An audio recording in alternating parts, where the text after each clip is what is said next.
Okay, I've been trying to make this video all day. Hopefully it works this time. We'll see.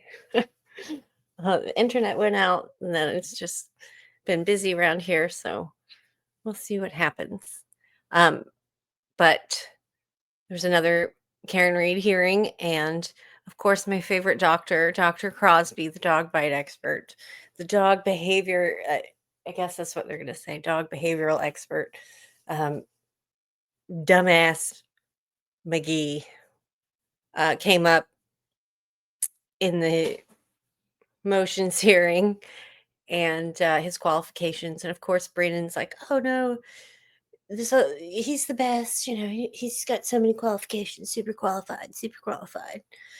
And I just couldn't help but think of all the shit I know about him, and I have to talk about it. Um, we'll start with number one bullshit lie is that he has all these qualifications where he goes around, or all this experience where he goes around as a consultant on dog bites. We'll get to that one later. The other one is this PhD he has. He often misstates, whether it be accidental or on purpose, what he has a PhD in. I would bet it's purposeful. And he's just an all-around dumbass.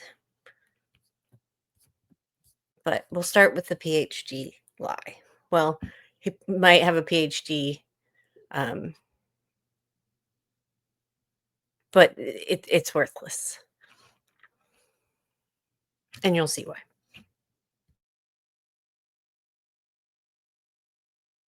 Crosby, you have a long history, professional, employment, otherwise. Can you tell me what is your, among others, your title, give me a summary of your experience as an expert in the field of canine conduct and behavior. Canine conduct. Certainly. I'm a certified behavior consultant under the Council for Certification of Professional Dog Trainers. I'm a certified dog behavior consultant under the provisions of the International Association of Animal Behavior Consultants. I am a retired police lieutenant. I have served as the director of 2 separate animal control agencies in the state of Florida, and I'm thus a certified animal control officer and certified euthanasia technician. I have a bachelor's degree in psychology. I have a master's degree in veterinary forensics from the Graduate School Office of the College of Veterinary Medicine at the University of Florida. I also have a PhD in veterinary medical science. No, you don't. No, you don't. He does not have a PhD in veterinary medical science. He has a PhD in philosophy, and then, well, or master's in philosophy. It's confusing because he uses so many different terms, and I get them confused. His own bullshit is starting to confuse me. But someone with a PhD in veterinary medical science is a veterinarian. He's not a veterinarian. The what he has is like a veterinarian forensic degree for dog catchers and stuff. For this PhD, he had to write a dissertation. And I found it, and it's as bad and as hilarious as you might expect. So let's check it out.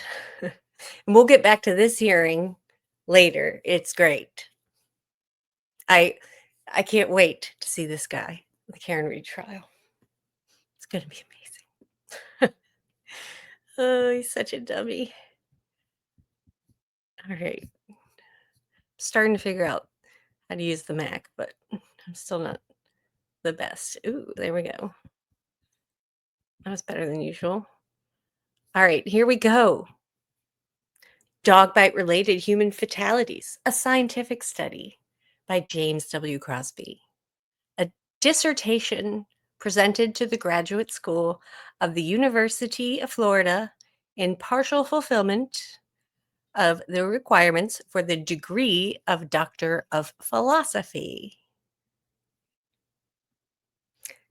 It's a doctor in philosophy with a veterinary forensic specialty or some shit. It's worthless. Anyway, all right, 2023. So this is pretty recent also. Let's see. Oh, he copyrighted it. He dedicates this project to my loving and super tolerant wife, Paula. Thank her for the understanding and support to an old guy flailing through the fog. And I also dedicate this work to my truly impressive daughters for tolerate dad bringing home dead things and looking at gross pictures. I couldn't have done it without you. Thank you so very much. He wants to acknowledge some folks that helped him get to where he is now. I would first thank and acknowledge the efforts and support of Dr. Jason Bird. Oh, wait, I need to change my voice. This is this guy. All right. I would first thank and acknowledge the efforts and support of Dr. Jason Bird. Without him and his support and urging, I would have never made it through the maze that is advanced academia at UF. I am the first PhD completed in the veterinary forensics program at UF. Huh? First one, bro? And with all the fun we have had, I will likely be the last. So they closing it down already? They gave you a PhD? You were the first one, and now they're closing it down? Is that what he's saying? Honestly, this is his fault. If he hadn't teased me with the letter addressed to Dr. Jim Crosby after the UF Veterinary Forensic Master's Program, I would have most likely not followed his long, strange path. Maybe somewhere, somehow, I can extend the favor and entice some other poor sap to bust off into the total unknown. By God. Cringe. Thank you, Narasi Ramachandran, who shoehorned all my IT problems into the system and made things work that shouldn't have. That doesn't sound good. Thank you to my committee and the effort they have extended to make this trip possible. What trip? What fucking trip are you on? Oh, like life's trip? The trip of this academia? This deep dive into academia trip? Okay. Extra thanks to Dr. Ann Weaver for her statistical and logistical guidance. She was a guiding light in a land of confusion. She made the material for which I had no foundation understandable. That's surprising you didn't have foundation. And helped me apply that material in the real world. Best to her and her dolphin studies. Shining light into a world where we are the limited ones. That's kind of nice. Seriously, she rescued me when things were bleak. Ooh, it's kind of okay. I'll leave that alone. Thanks to Dr. Randall Lockwood for his work laying the early foundation of my work and for getting me hooked on the questions that I will continue to work on for the rest of my life. He was one of the first to ask why when it came to these tragic cases. Ah, dude, don't get me sad. Instead of just saying the dog did it and walking away. Okay. I must acknowledge. All right. This is trauma stuff. Okay. We're going to get to you, bro. All right. There's a nice table of contents in here. His appendix. List of tables. List of figures. Oh, list of terms. He's going to define some stuff for us. Great. That's really helpful, Dr. Crosby. Thank you. All right, let's see what we're up against. List of terms. Number 1, aggression. Never heard that before. Aggression. What does that mean, Dr. Crosby? All right. A cluster or collection of behaviors that a dog may use to affect its environment. These behaviors are often interpreted as hostile by human observers. Dummies. The cluster of behaviors may include, but are not limited to, biting, barking, lunging, growling, baring of teeth, advance or withdrawal, or other gestures and postures. Any other gesture or posture is aggression. All right.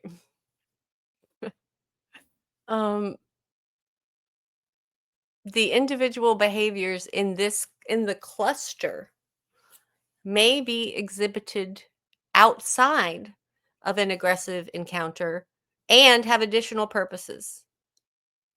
So basically, it can be any gesture or posture, whether inside an aggressive encounter, not in an aggressive encounter, and they may have some other purpose. Any other purpose counts too. It's all aggression.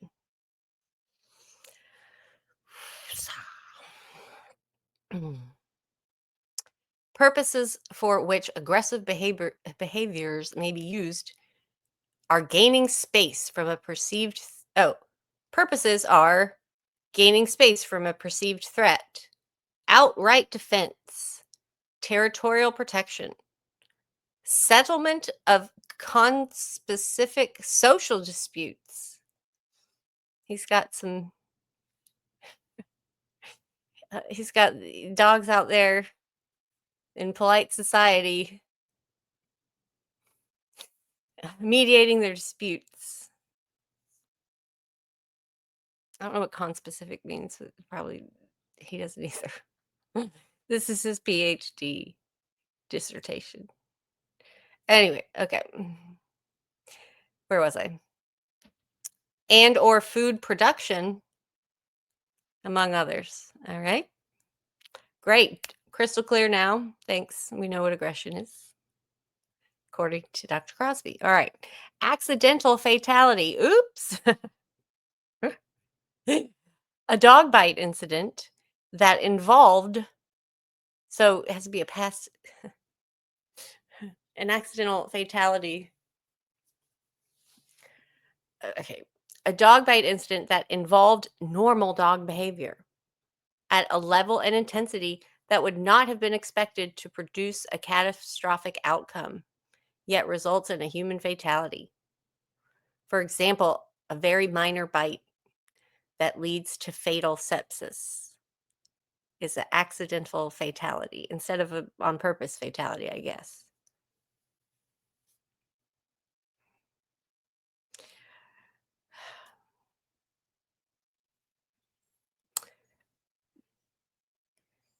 My kiddos here might have to pause. She's like, what are you doing there? All right. Byproduct / R direct. An incident that originates as agonistic. You mean antagonistic, doctor? An incident that originates as agonistic behavior focused on a particular animal or individual. However, as a result of intervention or frustration from an inability to reach the original target, the dog retargets or redirects the biting behavior to another individual, usually the human intervening. Wow. What an amazing concept. I never heard of such a thing. And it has a name, byproduct. Oh, it's supposed to be byproduct redirect. But but the first letter of the word is on the wrong line. So it says R direct instead of redirect. Okay. Concealment. Ooh. When a human directs or encourages a dog to bite for the purpose of concealing a separate crime after the crime that resulted in the death or disabling of the target victim. I'm sure that happens all the time. Directed peri or post-mortem bites. It's like you kill someone, you're like, oh shit, what do I do now? Oh, I didn't think this far ahead. Hey, dog, come here. Bite this guy. Like, what the fuck? Okay. All right, I want to think about like actual dog eating like a dead person. Ugh. Okay, that's concealment. Y'all got that? Dangerous dog. That's the next one. The term dangerous dog was not used in this study. Dangerous dog is typically a legal classification determined after due process in the appropriate jurisdiction. This determination varies greatly and erratically. Erratic. It's such an erratic determination. From place to place. For this study, the legal determination by a judicial or quasi-judicial proceeding is not germane to the underlying issue. Evidence, behavior, and circumstances under which fatalities by dog attack occur. Okay, so why are you even telling us about it? if you're saying it doesn't matter. Okay.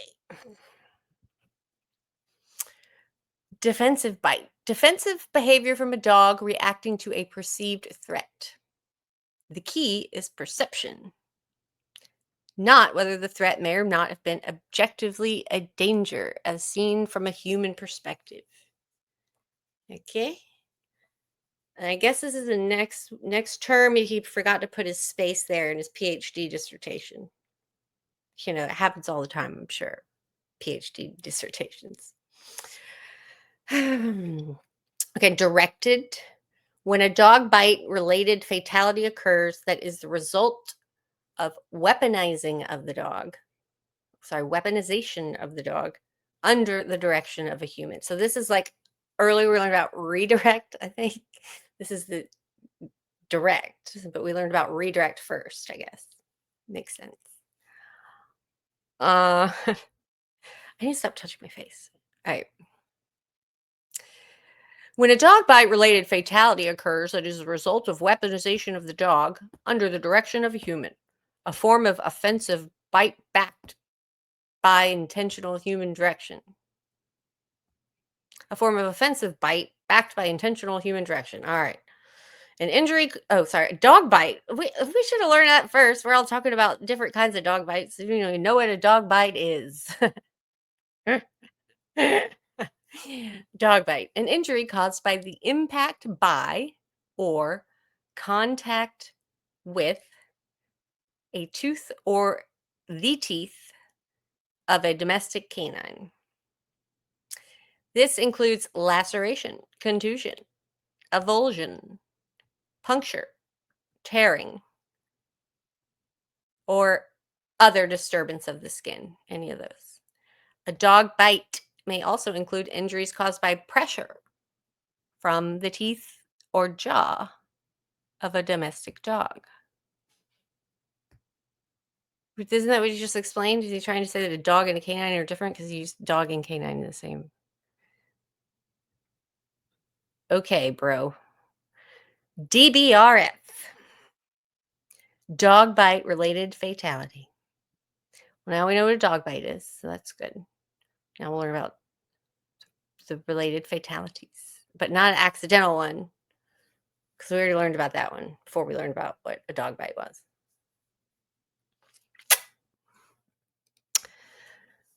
All right. Oh, they're in alphabetical order. Is that why? Okay. I don't read PhD dissertations, but I'm glad I found this one to gain so much knowledge. All right. Oh, my back. All right. A human fatality for which the proximate cause of death is injury due to a bite by a domestic canine. A DBRF may also be the result of infection. Well, we learned about that earlier. We learned about the accidental death, right? Accidental whatever. Directly attributable to bacteria, other pathogen introduced into the subject by means of a scratch, puncture, or other invasive action. A specific example of infection would be the introduction of Canemorsis capnophaga bacteria, resulting in sepsis. Okay. Where were we? Oops.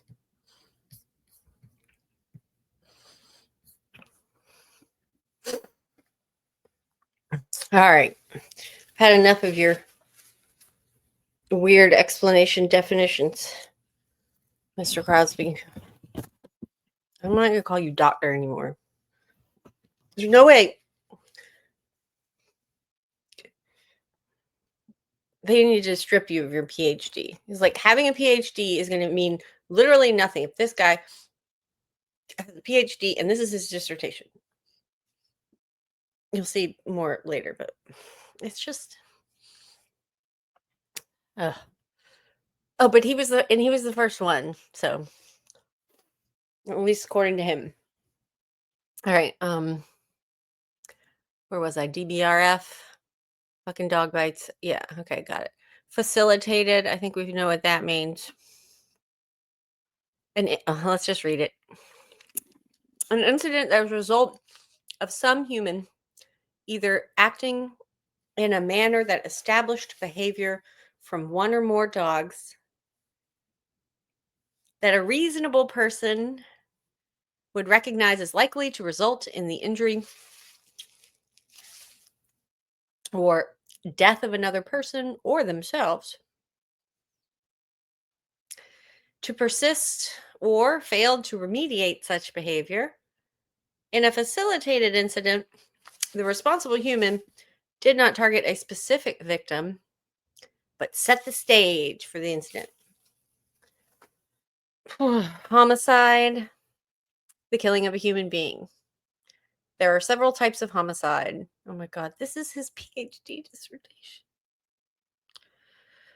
Murder is a type of homicide that generally requires intent and the mens rea to understand consequences of actions. Okay. Despite popular media labels, he hates the media. A DBRF is not a murder. Okay, but we're talking about homicide. Talking about murder specifically now? A DBRF is not a murder unless the dog was directed by a human with mens rea. A DBRF may still be a criminal matter. What the fuck? Homicide is not just the killing of a human being. It's just the killing of a human being by another human being. Okay? So it's called homicide. Right? Yeah. Can't have a homicide if a freaking building falls down and kills me.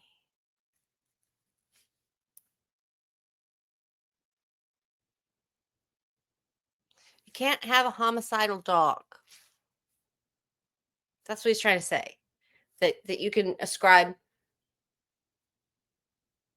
a homicide or a murder to a dog.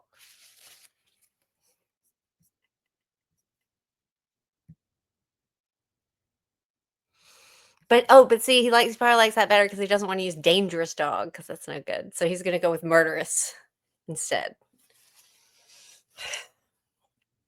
Natural dog behavior. Those behaviors commonly exhibited by behavior healthy domestic canines. Negligent. Essentially, we're just going to say, all right. Essentially, when a person knows or reasonably should have known that a particular action or does that say of? I think he meant to put or, but it says of. Essentially, though, it's essentially. So you don't need to actually use the correct words or, whatever. FR, who cares? Unless that's my screen, they'll feel like a dumbass. It's like a F to me. Oh, that a particular action of lack. Yeah, it's definitely an F because there's another F right behind it that looks exactly the same. Lack of action would be likely to result in the injury or death of another. The legal standards for negligence vary across jurisdictions as to specific requirements. I mean,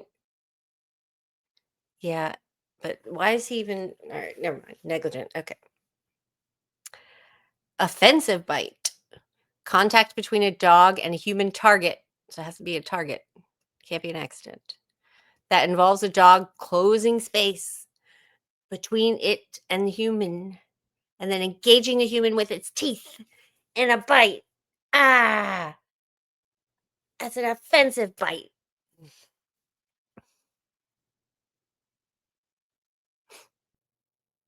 The action is in contrast to incidents wherein the human has failed to heed warnings to retreat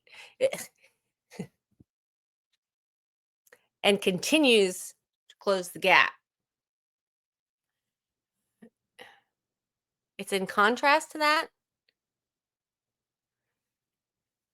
Is in contrast to incidents wherein the human has failed to heed warnings to retreat. If you don't retreat, it's not an offensive bite if you get bit. I guess that's what he's saying. Okay. Oh, and continues to close the gap. Okay, so the dog's there like, bitch, get out of my way. Woof. And they're like, oh, I'm just walking by. Oh, woof. Then that's not the dog's fault. Even if you're just like walking by it.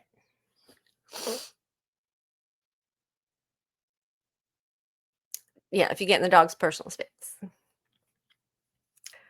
Hopefully he's going to define personal space for us. I don't know what the personal space of a dog necessarily is.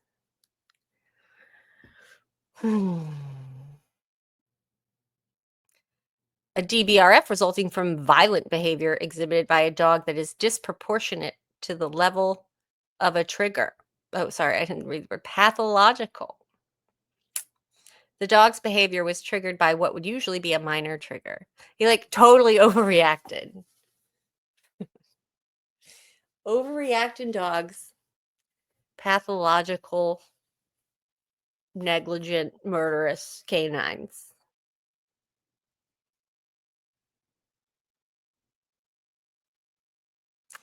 Where the fuck was I?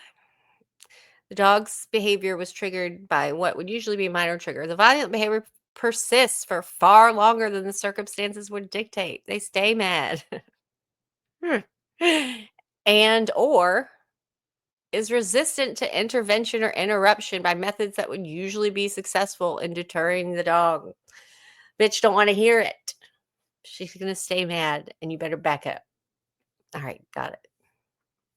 Predatory behavior that has as its purpose seeking and killing a target for nutrition.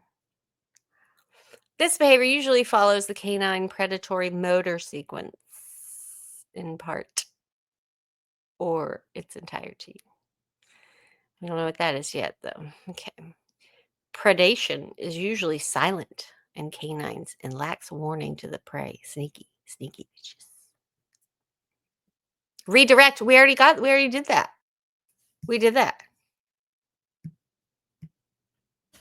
Redirect. It was the third one. Byproduct / redirect. Now you're redirecting us to a second redirect. When a is it the same explanation definition? When a DBRF results from human intervention. Oh no, this is different. This is a different explanation of the same word. In a dog or dog animal incident, or when a human intervenes in an incident targeting a different human, and the violence is redirected toward the victim of the DBRF, the affected human is a secondary target. Oh, shit.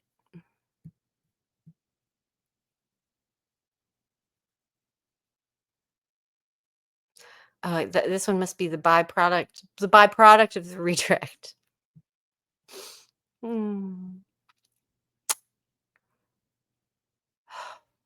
Okay. Target. The human towards whom direct bite activity is focused. The target may or not be the closest person to the dog. You might be a faraway target.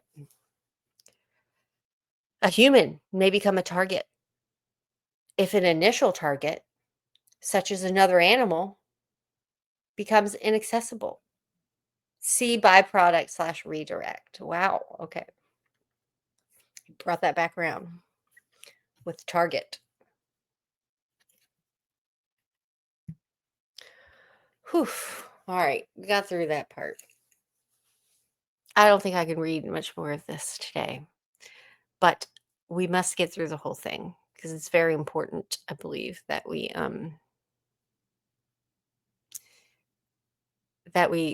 learn everything we can from Dr. James Crosby.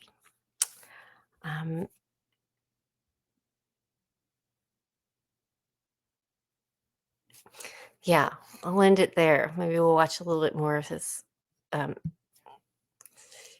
testimony in this Texas dog bite trial.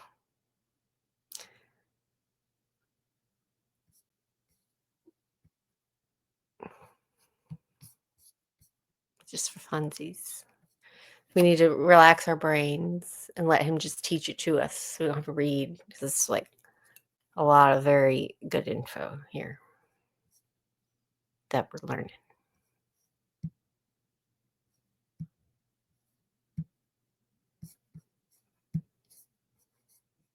From the same College of Veterinary Medicine at the University of Florida.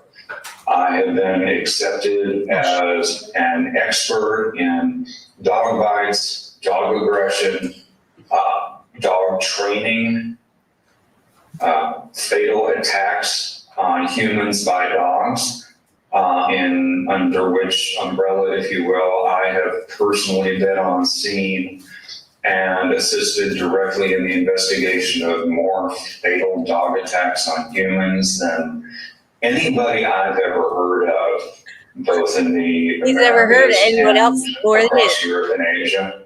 I have had and conducted hands-on behavioral assessments and assisted in collecting evidence from over 70 dogs that have killed humans post attack.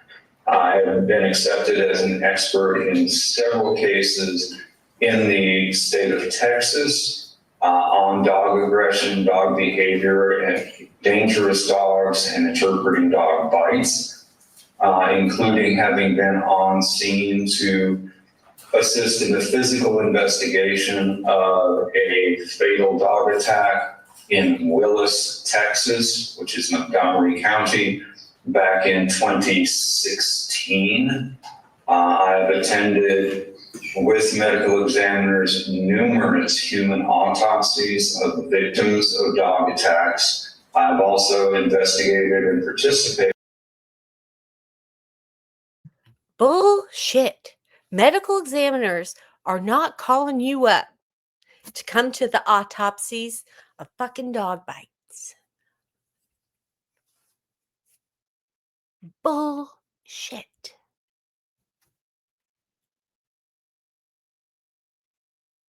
He like looks up, just like Googles like dog bites in the area, and then goes, "Yeah, I consulted on this one, and that one. I was consulting."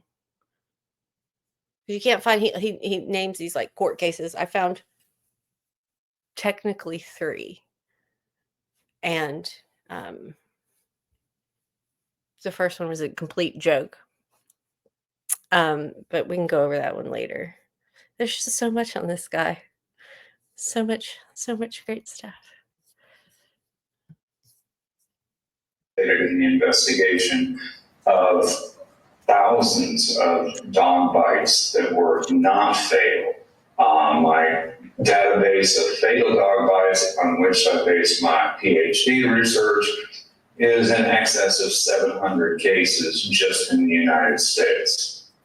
I have assisted the governments of Australia, the government of the United Kingdom, the government of the Bahamas, and several other entities in not only investigating fatalities, but in training their official animal control wardens and service. Most recently, I was in Singapore 2 weeks ago to train their government animal services officers in bite investigation and to train the Singaporean Veterinarian Corps on the use and practices of veterinary forensics.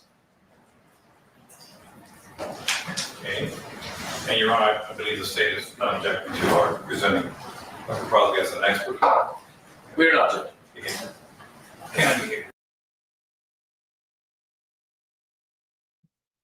Okay, I was going to end it, but this, you have to get to the best part of this. It's wonderful. All right.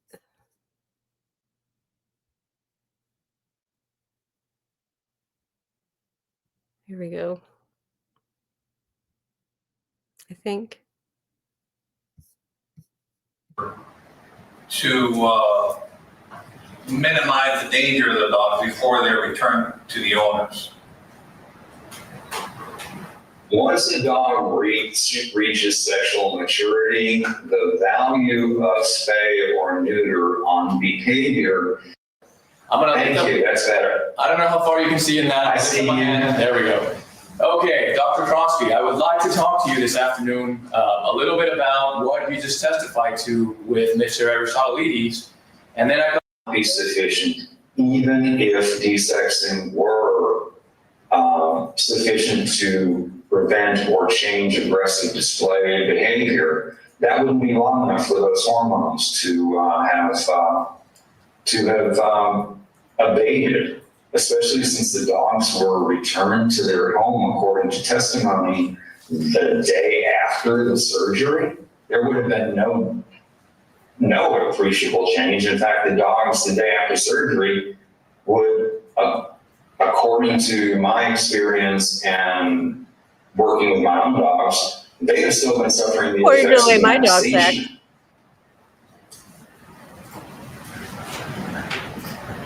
Castle, what is your own? may it please the court. Go ahead, Mr. Mitchell. I'm sorry? Go ahead. Oh, thank you, Judge. Good afternoon, Dr. Crosby. Oh, Hello, there we go. Sorry, let me turn on the microphone. That might help. Good afternoon, Dr. Crosby. that's better. Thank you, that's better. I don't know how far you can see in that. I see you. There we go. Okay, Dr. Crosby, I would like to talk to you this afternoon a little bit about what you just testified to with Mr. Aristotelides, and then I'm going to want to talk to you about some other stuff regarding your work as well, okay? So I guess first and foremost, let's start with, let me ask you, you mentioned that in preparation for your testimony here today, you had the opportunity to review the transcripts of the testimony that took place during some pretrial hearings of the ACS officers to testify. Yes. That's right. Okay, so during a lot of our trials, experts sometimes sit in the courtroom and get to watch the testimony of all the witnesses that testified during the course of a trial in the case. Did you have opportunity to do that? I would have loved to, sir, but I did not. I was unfortunately in Singapore during the time of the trial and was unable to, that trip had been set a year before. So I was unable to physically attend the trial. Yes, sir. So you didn't get a chance to hear any of the testimony throughout the course of this punishment hearing regarding any of the witnesses from the neighborhood, what they had to say, or anything like that? No, sir, I haven't had that opportunity either. Fair enough, doctor. Okay, now you mentioned also that you reviewed some photographs that were presented to you by the defense involving the bite incident in January 12th, 2023. Correct. Did you have an opportunity to review the surveillance video that is also attached to that incident? I have seen one video file that was labeled as having come from Snapchat that showed two dogs running strongly from frame right to left, apparently in pursuit of a person. Okay, so that would be it. That's what I've seen. That would be it. So you reviewed that video as well, sir? Yes. Perfect. Okay. Did you have an opportunity to review any other photographs from any other incidents? No, sir. I have not been provided with any photographs of any of the other alleged or reported bites. Okay. What about any other surveillance videos from that same property that show the video of January 12th? No, sir. Okay. It's a little awkward to assume just with me. I approach the screen. Yeah, you can actually share screen. I'm going to try to figure out where the camera is, doctor, and show you states exhibit number 57 and 58 for identification purposes. I think the camera's up here. Sure. So let me hold up this picture and tell me if you recognize states 57. Yes, I have a copy of that photograph. Okay. And what about states 58? Yes, I have a copy of that photograph also, sir. Perfect, doctor. Okay, so these are the photographs that you reviewed in preparation for testimony today involving that bite incident on January 12th. Correct. Okay. Are 57 and 58 taken, Judge? Not that No. I. Okay, so Judge, the state would introduce into evidence or offer into evidence 57 and 58, tendering to opposing counsel from inspection. No objection, Your Honor. No objection. 57 and 58 are admitted.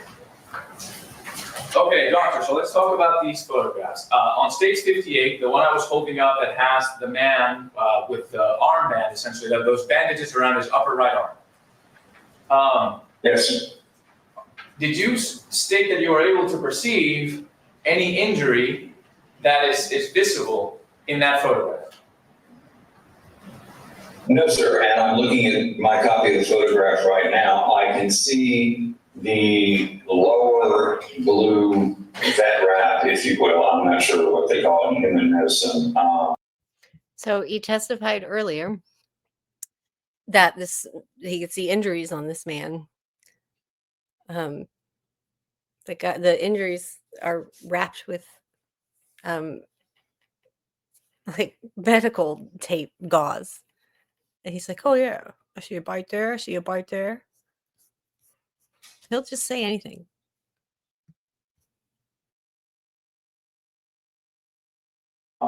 Surface bandage covering what looks like a white gauze pad. That's right. And then several centimeters further up the arm, I can see another set of blue vet wrap that appears to have some sort of white bandage underneath it. And it also seems to be some sort of gauze, whether it's supporting or I can't tell what it's doing, that loops around the victim's neck and disappears under the armpit of the right arm.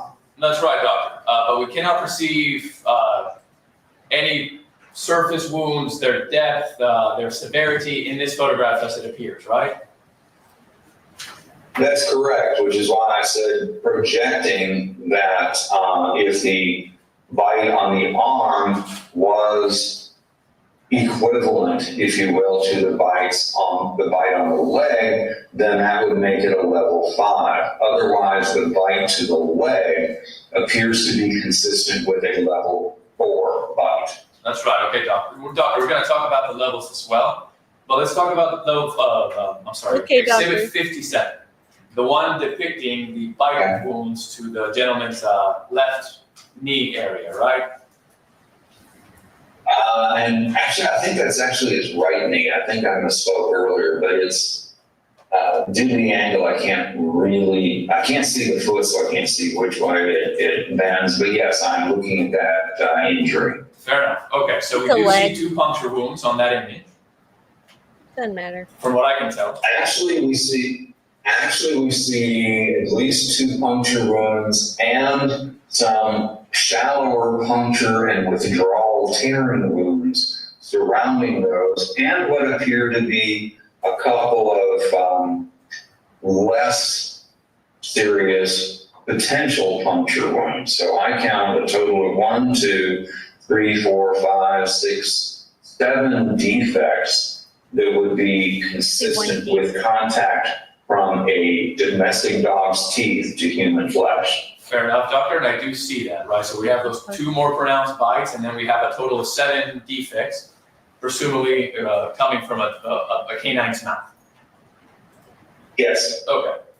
Now, you mentioned that you were able to assess the depth of the puncture wound. Can you explain that a little Due bit? to the, let me start with the one that is the closest large, dark patent blood spot to the gentleman's shorts leg.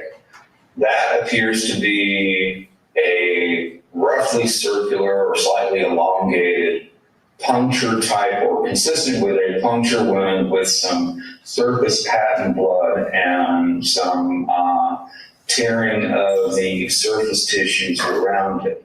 By the size of the diameter of that puncture wound, it would be consistent with a dog having extended or penetrated more than just with the tip section of a canine tooth. Because had it been just the tip section, that would be more consistent with the defect that if you go from that wound to about the 10 o'clock position, you can see where shallow engagement has torn the top few layers of skin. So due to the size of the primary injury we're talking about there, that appears to have had substantial penetration from a tooth, similar to if you'd stuck a screwdriver or an ice pick into something and wiggled it around a little Yeah, bit. you It's know. got to be more How you than do just the tip. The wound located to, again, on the clock, probably 7 or 7:30 from that first wound, also appears to have a deeper central puncture area, but there's more tissue around that that is torn, both above and to the 8 o'clock side and below to about 6 o'clock side, that would indicate that there was deeper puncture by the primary engaging tooth. And what that tells me, in normal dogs, the canine teeth are approximately twice as long as the incisors, those teeth between the canines, and similarly about twice as long as the initial premolars and so forth. So the fact that that defect shows contact with more than just the canine tooth, but again, to its 2 o'clock, to its 8 o'clock, and to its 6 o'clock, it appears there was contact by other than just the canine teeth, so the incisors, which means that that is more consistent and most likely consistent with a deeper penetration of the canine teeth.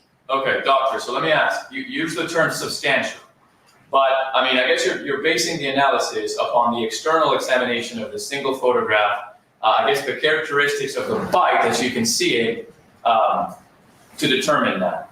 But you didn't take like a measuring tool and measure the hole, and you can't tell us like, oh, it's exactly like half an inch in depth or anything along those lines. No, I was not able to do so. Okay, That should have been done by the investigating officer. fair enough. Okay, so, and let me publish, it's a little difficult to publish it just because if I try to publish it, it'll kick the doctor off. So I'll just, if I may, hand this over to the board. Okay.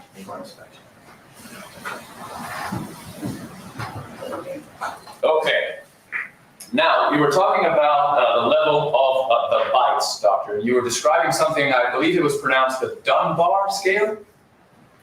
Yes, sir. It is the Dunbar Bite Assessment Scale. Yes, sir. And that's DUNBAR?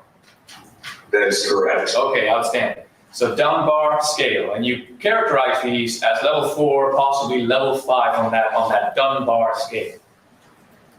Yes, the bite to the leg appears to be consistent with a level 4 bite.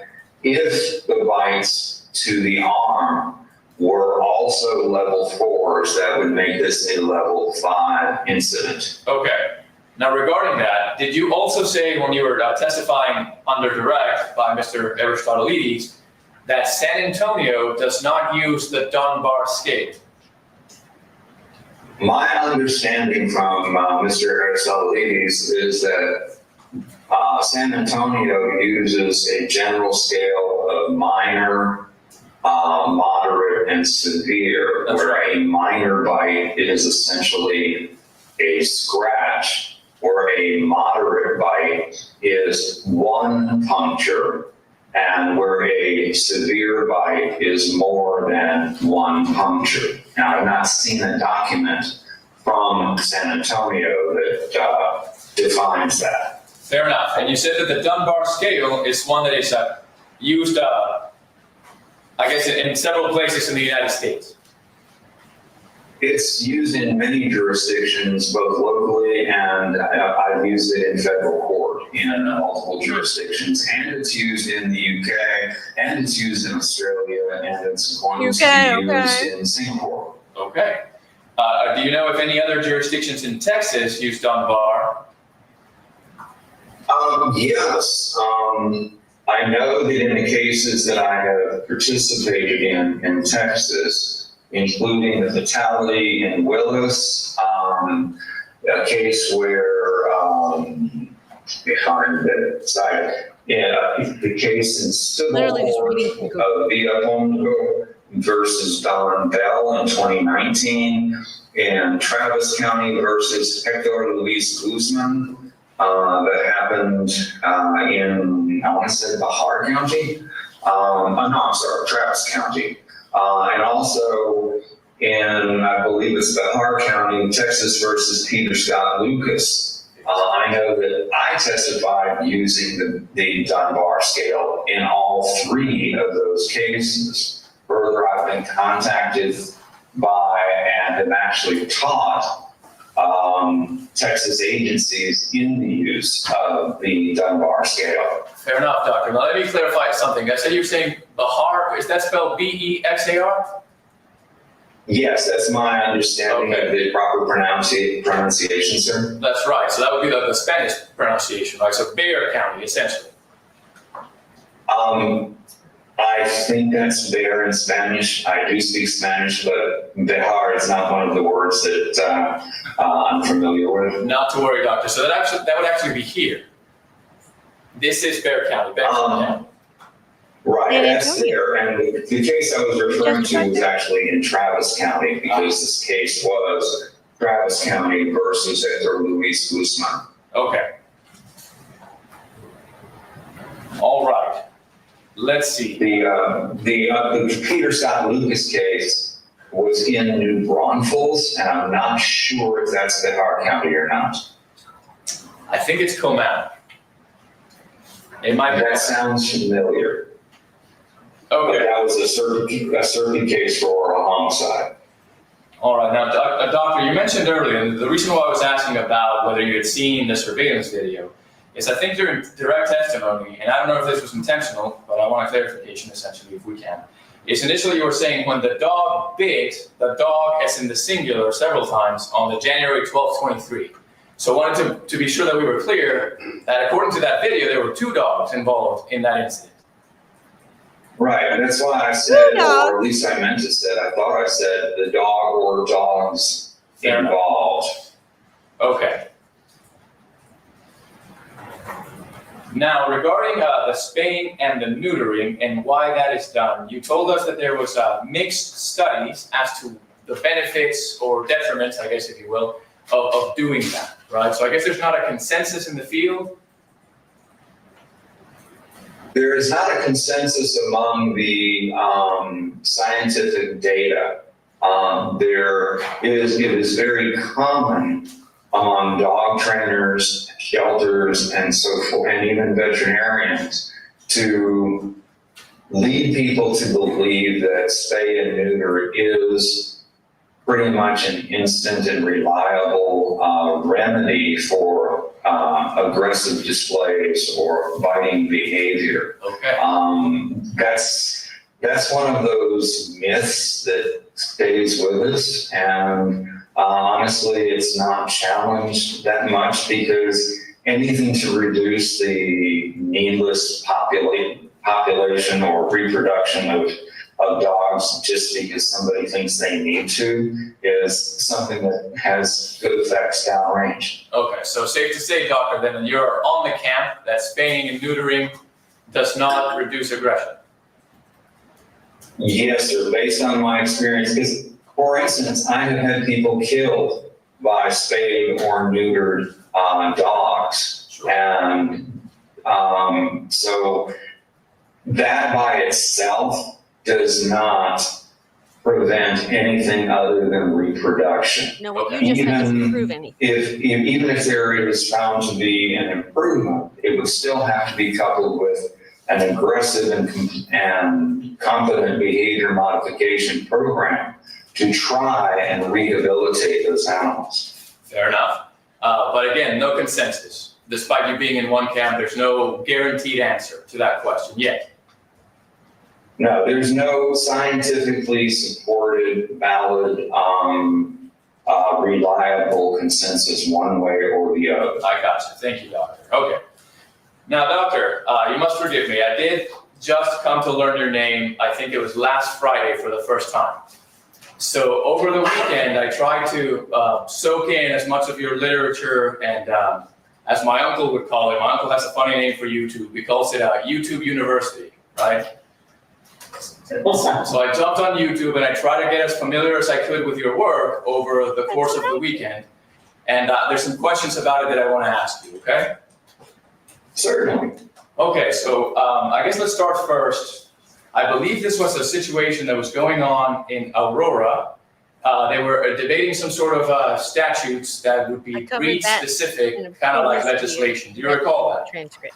We all should watch that. Yes, that has come up in the state of Colorado and other states a number of times. That's right, okay. And that would have been in 2008 that you wrote, I think, this paper, right? Something titled, Investigating Serious and Fatal Dog Attacks, a Suggested Protocol by James W. Crosby.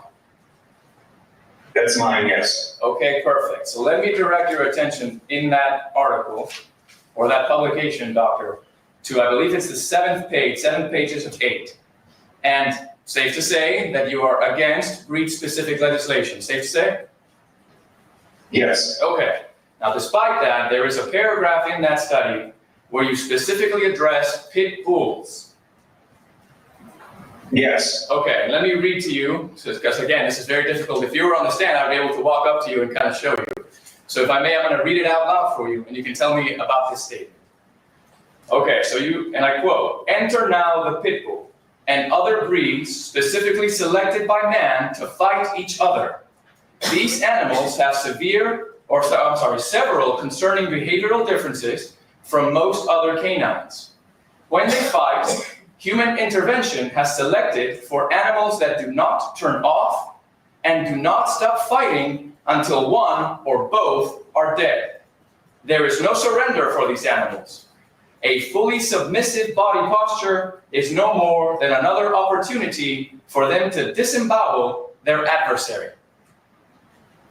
Those are your words, yes, sir? Yes, sir. In 2008, before much of my research actually got kicked into gear, that was my belief. However, the research scientifically by myself and by a number of others has shown that I was more in line with myth that is not supported by biology or behavior rather than the actual science. It is undoubtedly clear and has been verified that large dogs make large holes. However, if it comes to the question of pit bulls, we have a lot of issues, including defining in a mixed breed how much pit bull is something that makes it pit bull. So large dogs tend to have large bites and do significant damage. Fair enough, doctor. So let me move on to this other part.